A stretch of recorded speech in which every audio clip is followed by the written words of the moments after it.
शेर और बंदर की मजेदार कहानी। एक बार की बात है, जंगल में एक बहुत ही शक्तिशाली और घमंडी शेर रहता था। वह अपने आप को जंगल का राजा समझता था और सभी जानवरों को डराता था। उसे लगता था कि कोई भी उससे ताकत में मुकाबला नहीं कर सकता। एक दिन वह जंगल में घूम रहा था और तभी उसकी नज़र एक बंदर पर पड़ी, जो पेड़ की टहनी पर आराम से झूला झूल रहा था। शेर ने बंदर से कहा, अरे बंदर, तुम इतने आराम से कैसे बैठे हो? क्या तुम्हें मेरा डर नहीं है? बंदर ने हंसते हुए कहा, अरे शेर भाई, डर तो लगता है, लेकिन डर को दूर भगाने के लिए मेरे पास एक जादू है।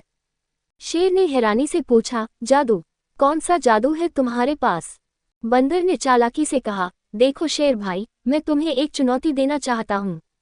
अगर तुम मेरी चुनौती को पूरा कर पाओगे तो मान लूंगा कि तुम सबसे ताकतवर हो। शेर ने घमंड से कहा, चुनौती? बताओ क्या करना होगा? बंदर ने शरारत से मुस्कुराते हुए कहा, तुम्हें इस पेड़ की सबसे ऊंची टहनी तक चढ़कर दिखाना होगा। अगर तुमने ऐसा कर लिया तो मैं मान जाऊंगा कि तुम मुझसे ज्यादा ताकतवर हो। शेर को लगा कि यह तो बहुत आसान काम है। उसने जोश में आकर पेड़ पर चढ़ने की कोशिश की, लेकिन जैसे ही उसने अपने भारी पंजे पेड़ पर रखे, वह फिसल गया और जमीन पर गिर गया। शेर ने बार बार कोशिश की लेकिन पेड़ पर चढ़ नहीं पाया। उधर बंदर उसे देखकर अपनी हंसी रोक नहीं पा रहा था। शेर ने हार मानते हुए कहा, ठीक है बंदर, मान गया। हर किसी की अपनी अपनी ताकत होती है। तुम पेड़ों पर चढ़ने में माहिर हो और मैं जमीन पर शिकार करने में।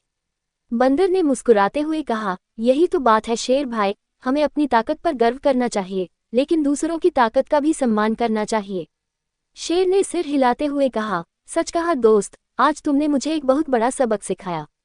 उस दिन के बाद शेर और बंदर अच्छे दोस्त बन गए और दोनों ने एक दूसरे की ताकत को समझते हुए एक साथ रहना शुरू कर दिया।